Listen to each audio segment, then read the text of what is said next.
if you're not sure if you had feelings for the Indian girl with the beard and mustache and the mole, if that's delaying your applicationing for a head coaching position with the Leafs, man. So maybe if you deal with those feelings and emotions and find out what you are feeling for the bearded lady with the mole. In fact, if indeed, even though having a goatee and a facial mole, facial hair, or not, and she's still pretty hot for a girl with a beard. And I know when you say beard, you probably are just a little faint beard. No, this is actually a full-on beard. She could actually be, taken for James. So if in fact I do get a ban from Al Palladini for violating for a code of conduct I'm unfamiliar with, I guess I could reapply for reinstatement like Pete Rose. I guess, as long as I don't, gamble against them, or, if I'm not betting, I'm not sure how it's going to work out, but in closing for the day, in fact, I'm not afraid of going to band camp or church camp or whatnot. In the future, if I return, I'll just be like, reminiscing about that one time in church camp or band camp. If you like, that's already been done. So if that's a future series.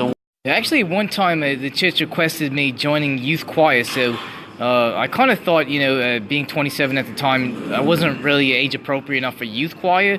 So, but revisited that line of thinking later, determined, maybe it would be appropriate to join choir in some aspect.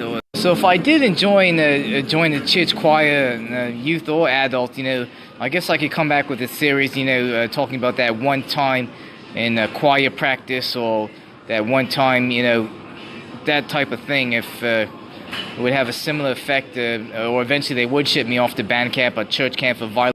I guess eventually I'd probably violate some code of conduct for the youth choir, and they might, in fact, send me off to Freedom Village with that guy in Buffalo. So then if I would be saying that one time at Freedom Village, with that kind of loudmouth preaching, so I could skip through the whole youth choir process altogether and just go right into Freedom Village, but. Freedom Village is not age appropriate for me because it's only going up to a certain age. So, at 41, there's really no church camp or band camp for some 41. I guess if I came back as like a camp counselor or youth specialist or something, I do have the Ontario Bible College Youth Specialist certification.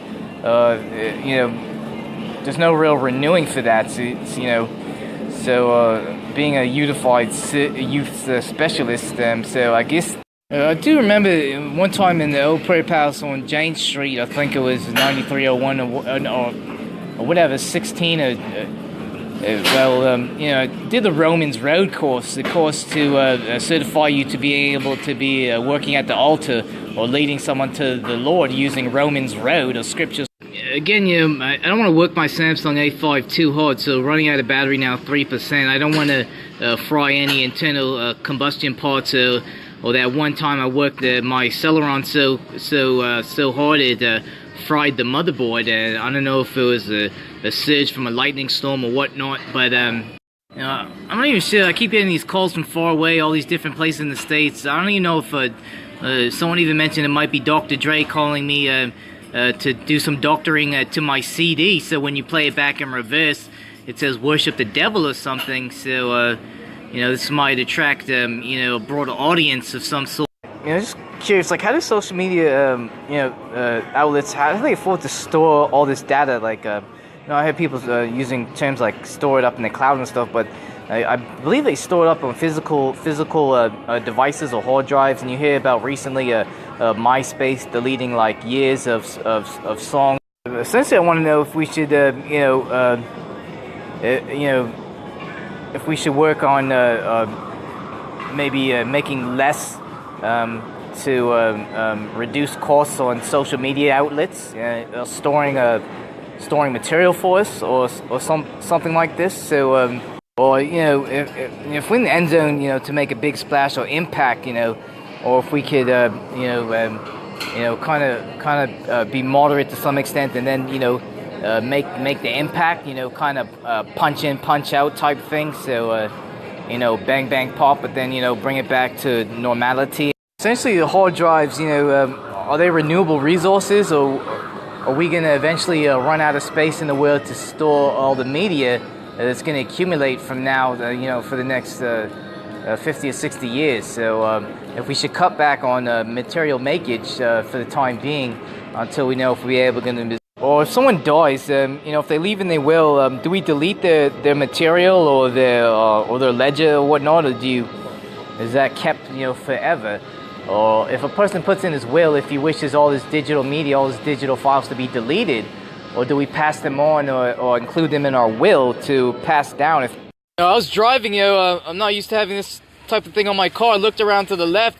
I almost ran off the road. I was like, this is an attempt to land me distracted driving charge right here, putting this on the car. And inside Fortino's, a grocery shopper was carting along with on. I told the grocery clerk as we were debating whether V8 or Mott's Clamato is the proper choice of drink beverage after working out at Al Palladini Center for watching March Madness, and also they should have a citationist trying to discourage the use of grocery cart shopping, pushing driving carts while talking on the phone. I know the collision isn't as serious maybe as a road collision, but it's just it's practicing a bad habitation for the roads. If this guy gets away with talking on his phone while pushing a grocery cart, what about when he gets on the highway? If he picks up his phone in his hand and I turn around and look at this, I'm like, what is this, yo? Some kind of like animal inside trying to get him, or some kind of foreign. I didn't know if he was trying to bite me or just scared the shit out of me, man. I almost got into a fucking car accident. So I'm feeling to call the fucking police and saying this guy's trying to distract my driving doing shit like this. Why the fuck would he put his card on the fucking side of the window? At least put it on the front where I could fucking know what the fuck it is. I'm not used to people slipping things in this like right where the fucking doorknobs used to be or some shit like this, man. This is a fucking assassination, a plot attempt, yo, to fucking off or kill me or some shit. This was some kind of...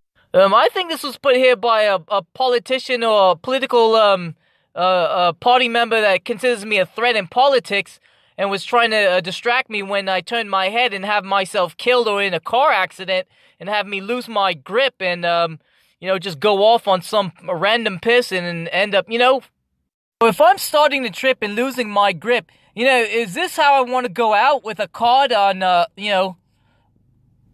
the side of my... like this? Is this how I'm, is this how the story ends? Looking over, the driver's side. So if I got into a car accident and I died and they came out and they saw this card, so saying, oh, he must have been endorsing this politician, and then, all of a sudden this guy who caused my death, he gets voted in. Meanwhile, I got a bone to pick, and he's getting voted in politics. So this card is gone now. It flew away. But if it was still here, man, and they found that card on my car, if I got into an accident, man, and they think I would have been endorsing that politician, he would have got voted in. I would have been dead. He would have been living the high life. This was some kind of bot. Yo, if the Ferris Mueller report, if there's no obstruction or if there's no whatsoever, if it was a complete and total exoneration of naught, I mean, if the presidential is... Yo, if you're there, left your money in his will, but if you're pissed off because you could make fucking more money on your own if he fucking didn't put you in his will and shit, and like I would share that with a fucking stupid bitch as well, so, essentially, this is, I'm here with, Sumit, making my sandwich. He's one of the best sandwich he is probably the most, I don't want to, he's one of the, the greatest sandwich makers in the history of Subway, as far as I can tell, so, I know he has another follower in, nipping in his wings, that if I can't have a good time in my house, if I can't have a good time outside of my house, if I can only have a good time if I cross the border or drive far away from my house, or if I go to Florida or fucking New York or Buffalo, this is the only place I can, and if I don't have any money to get to these places, and I ain't fucking having no good time up in Canada. If I ain't got no money to go to Jays games, if I ain't got no money to go to Leaf games, if I ain't got no money to go to Chops, buy a beer, go to the bowling alley, you know, if everybody like, oh shit, he's not leaving his house like that unless he's trying to take over an industry. Yeah. So I told him, you know, if you keep saying your prayers, eating your vitamins, you know, you hang in there. You know, right not now, not in the first week, but, you know, 3 or 4 months, you might be close to Sumit level. I'm not saying you're going to be a better sandwich maker than Sumit, but I told him, you know, you can shoot high, you know, reach for the stars, you know, if you land in the clouds, yo, you know what I'm saying? So, yeah, so, you know. Yeah, so essentially what I'm saying, yo, I don't want to end up in jail. So then I can't come here and get sandwiches. As I was telling Sumit earlier, man. They keep changing laws, like I was saying earlier, if you're taking the bus and you don't have your smartphone, you're trying to keep up with Lee, CNN, CP24, you know, at least in the Apple Tech or the pharmaceutical industry, when you read a SOP, you know, you have a meeting and you have your staff sign off on the changes that you acknowledge them. You know, the same respect should be given from our government and policymakers. If they make an amendment to a law that could constitute a criminal offense, let the public sign off on it. Make sure.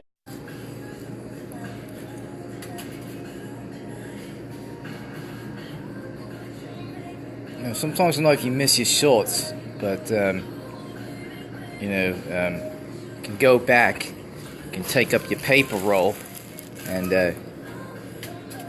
you can miss again. When you leave Sumit's Subway shop, you know, make sure you dispose of your waste, or you know, he gets frustrated. So you just could do an underhand, what is that, like a Granny Smith type toss into the waste bucket, and if you get it through the hole, you might get bonus subway points or something. This is a green pepper on the wall.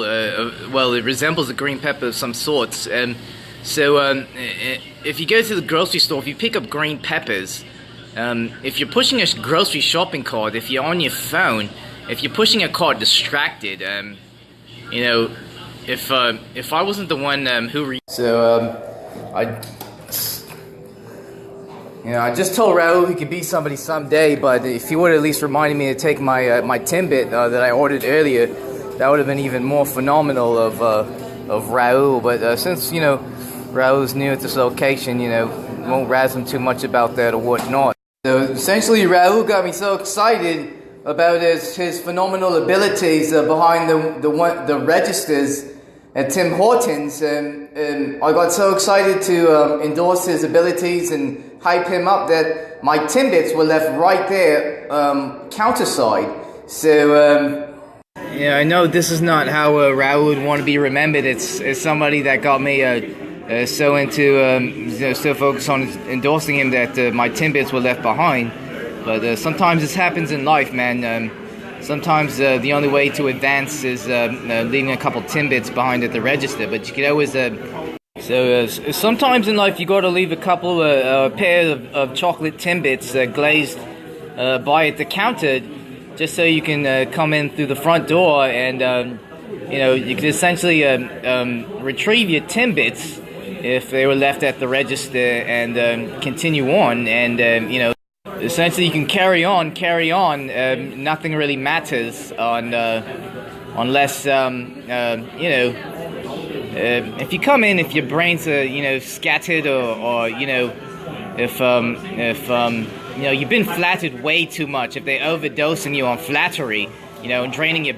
It was when I was an NBA professional ball player in grade 6 and grade 7, or you know, on Nichols driveway, you know, I was playing in the NBA when I was Stoudemire, and you know, he was you know, or his brother was Larry Bird or whatnot, you know, I was hitting a better shots than Stoudemire actually was in the NBA. So this was Marcus Camby is one of the greatest picks the Raptors ever made at number 2 overall.